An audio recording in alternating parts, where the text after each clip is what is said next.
Sin embargo, Newton tuvo algunos descubrimientos muy interesantes y propició avances, aparte del fallido de la teoría corpuscular, en algún aspecto fallido, porque después vamos a ver que se retoma de alguna manera la teoría corpuscular, pero mucho más adelante, con mucho más sofisticación matemática y experimental.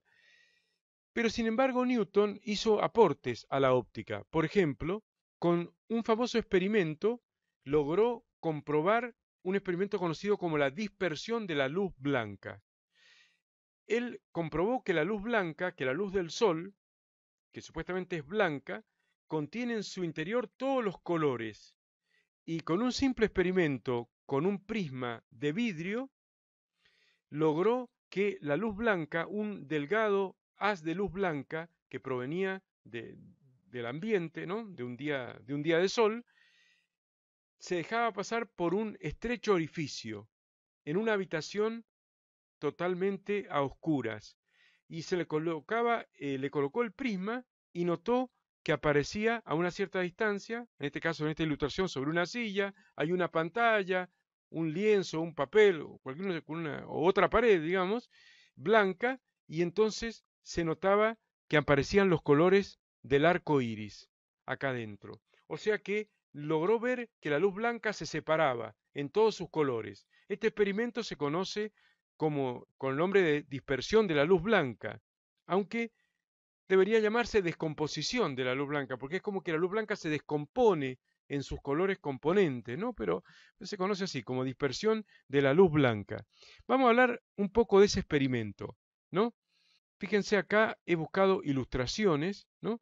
Y fotos y fotografías muy cuidadas. En este caso, un haz de luz blanca incide en este prisma de vidrio. Fíjense que un prisma de vidrio básicamente consiste en dos caras planas, no paralelas. Después lo vamos a ver al final de este curso, casi al final de la parte de refracción, vamos a ver el tema refracción en dos superficies planas, no paralelas, dos puntos, prisma óptico. Así que esto se va a estudiar con mucho detenimiento y vamos a volver sobre estos temas y profundizarlos más.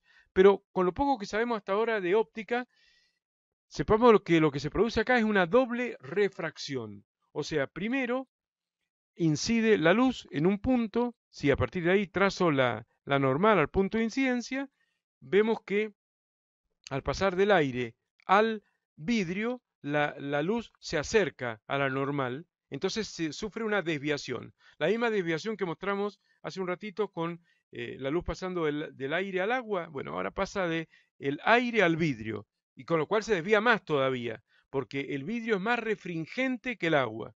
Entonces se desvía.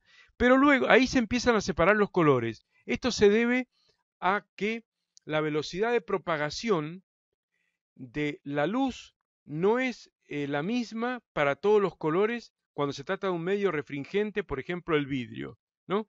En el vidrio, en el aire es casi lo mismo que en el vacío. Podemos considerar que la luz en el aire no se separa en los colores del arco iris, sino directamente veríamos, cuando salimos a tomar sol, veríamos el arco iris directamente, permanente. Así que en el aire no se separa la luz blanca porque es casi lo mismo que el vacío y podemos considerar que en el aire todas las frecuencias visibles del espectro visible van a la misma velocidad y las que no son del espectro visible también, pero nos interesa la luz nada más, lo que podemos ver nosotros. Van todas a la misma velocidad, la famosa velocidad de la luz en el vacío, que como ya sabemos es 3 por 10 a la 8 metros por segundo.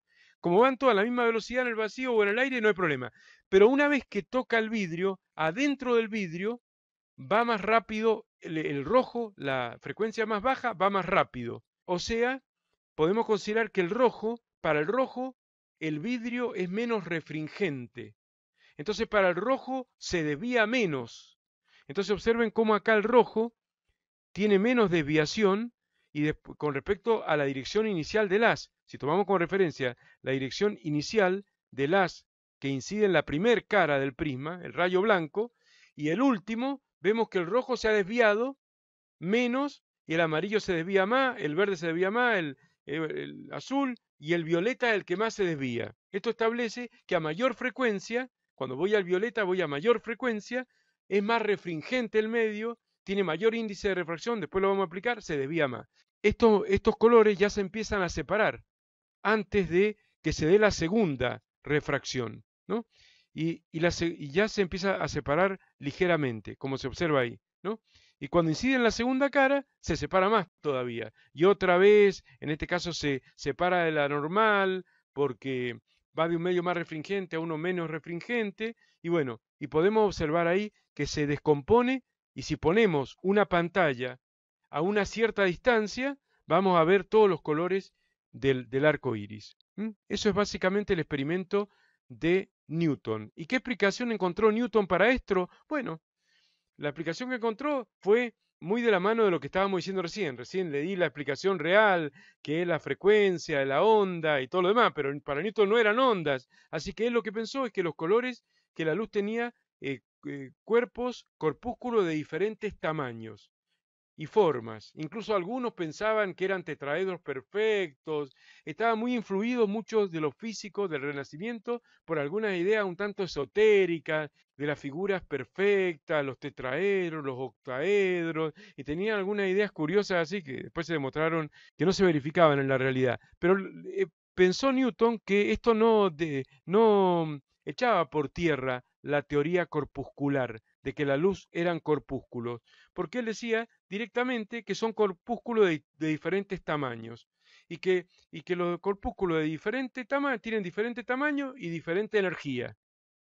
En los corpúsculos de diferente tamaño, no sé, pero de diferente energía después se demostró que sí es cierto, que tienen diferente energía y que esos corpúsculos que más adelante lo retoma Einstein y Planck, que se llaman fotones, más adelante, cuando se retoma la teoría corpuscular, le estoy quemando el final de la película, se llaman fotones, los fotones violetas tienen más energía que los rojos. Así que bueno, de alguna manera no estaba tan errado su posición acerca de que la luz eran partículas. Y además él pensaba que esas partículas de diferentes formas y tamaños y energía se combinaban de distinta manera y podían generar todos los colores que existen, que son muchos más que los colores del arco iris, porque estos son los colores, digamos, que se pueden ver como colores monocromáticos, o sea, colores puros, podríamos decir, o colores de una sola frecuencia, ahora que sabemos que una onda electromagnética y demás, que de una sola frecuencia. Cuando hablamos del espectro electromagnético, son los colores que aparecen en el espectro visible. Son los colores puros, o sea, cada color que representa una sola frecuencia y por lo tanto una sola longitud de onda en un determinado medio, ¿no? Pero por supuesto que los colores se pueden combinar y hay muchísimos millones de colores más que estos que se pueden ver acá como colores monocromáticos, ¿cierto? Y bueno, y esos corpúsculos se podían desplazar a distinta velocidad en el vidrio. En eso también acertó, ¿no? Bueno, acá hay otra ilustración que pone énfasis en el concepto de desviación, cosa que vamos a ver con total detalle al final de este curso. Pero esta desviación se toma desde la dirección que tiene el haz inicial de luz blanca que incide en la primera cara. Desde esa dirección, que si no sufriera ningún fenómeno de refracción extraño, debería seguir la luz en línea recta por acá, se desvía en el rojo un poco, desviación delta del rojo, y en el violeta mucho más. Y en los demás colores, bueno, se va desviando valores intermedios. Esto, por supuesto, también se relaciona con el arco iris, ¿no? Acá podemos ver una ilustración de un arco iris y ahí observamos cómo también se forma en ese arco iris, siempre va por afuera el rojo. Ven que el rojo va por afuera y después va el amarillo, anaranjado, verde, azul, violeta, y el violeta, casi que no se alcanza a notar muy bien ahí porque se está confundiendo con las nubes y demás, pero el violeta va por adentro. ¿Esto por qué? Porque al rojo le cuesta más doblar, porque el rojo desvía menos, ¿no? Desvía menos. Entonces, como al rojo le cuesta más doblar, dobla con mayor radio. Necesita más radio para doblar eso, como esos camiones que para doblar una esquina necesitan irse bien para un lado y hacer todo para el otro porque no pueden doblar en un radio. No es un Fiat 600, un fitito que lo dobla ahí en una baldosa. Entonces el rojo le cuesta más doblar, necesita más radio para doblar y el otro dobla más rápido que el violeta, porque es más refringente el medio para el violeta. Bueno, lo que pasa lo que pasa acá en el arco iris es que la refracción se produce no en el vidrio, por supuesto, sino en el agua, en las gotas de agua. Cuando está lloviendo, el arco iris se puede ver cuando hay sol y está lloviznando, y sobre todo cuando hay una llovizna finita, porque si hay una de esos chaparrones de verano, aunque haya sol, no lo va a ver el arco iris, esos goterones así, que a veces pasa, que viene un chaparrón y todavía hay sol, porque justo donde está el sol no hay nubes. No, no, ahí no lo vas a ver. Tiene que ser una lluvia finita, como una masa de agua, una cortina de agua finita que va cayendo, y el sol estar en una determinada posición y los rayos venir con un determinado ángulo y el observador estar en determinado otro ángulo. Es bastante, no es tan fácil observar el arco iris y no se observa todos los días el arco iris. Pero bueno, evidentemente que cuando se observa se puede demostrar que se relaciona con esta situación de refracción y es parecido al experimento que Newton hace con el prisma de vidrio. Acá, para tener una idea nada más de lo que es el arco iris, acá se muestra un esquema de un arco iris típico. El rayo de luz incide en una gota de agua, supongamos que esférica la gota, aunque la gota está cayendo y probablemente se esté deformando al caer y no sea totalmente esférica. Bueno, el tema es que el rayo de luz incide en la superficie del agua, de la gota, y se refracta, ¿no? En primer lugar, lo que podemos observar es que pasa lo que venimos describiendo, o sea, que se acerca a la normal. Vamos a suponer que por acá hay una normal en el punto de incidencia, ¿no? Entonces, acá tenemos que el rayo está incidiendo con este ángulo respecto de la normal y bueno, si siguiera sin desviación debería seguir por ese camino, pero se acerca a la normal. Y ahí se empiezan ya a separar los colores como ocurre en el vidrio, porque en el agua también va más rápido el rojo, tiende a seguir de largo, va más despacio el violeta y los demás colores se desvían más. Y ahí ya se empiezan a separar. Bueno, esto está demostrado, es bastante difícil hacer este experimento, pero está demostrado que cuando incide en el otro punto de la gota, hagamos la nueva normal que hay ahí. Hay un fenómeno que nosotros todavía no hemos visto y vamos a ver más adelante, cuando veamos refracción, que es que no siempre el rayo de luz que va por un medio muy refringente, como el agua, puede salir a otro medio menos refringente como el aire. Muchas veces no puede salir. Cuando incide con un ángulo mayor a un determinado ángulo límite, como pasaría acá, en este instante, no puede salir refractado de nuevo, no puede tener una segunda refracción. Entonces experimenta un fenómeno que se conoce como reflexión interna total, que significa que esta luz se refleja como si fuera un espejo en ese punto y viene para acá, ¿no?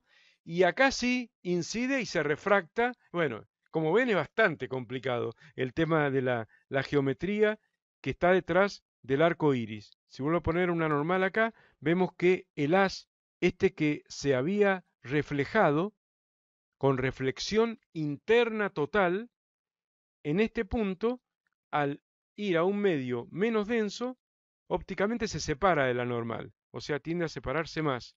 De todas maneras, acá hay muchos colores, ya vienen separados los colores y se separan más todavía, y entonces el observador, cuando está formando un ángulo de 42 grados entre el rayo incidente, esto está demostrado, ¿no? Y el rayo emergente final, al haber acá un ángulo de 42 grados, se produce el fenómeno del arco iris. Así que bueno, quería mostrarle porque está muy relacionado con el experimento de la dispersión de la luz blanca de Newton, el tema del arco iris.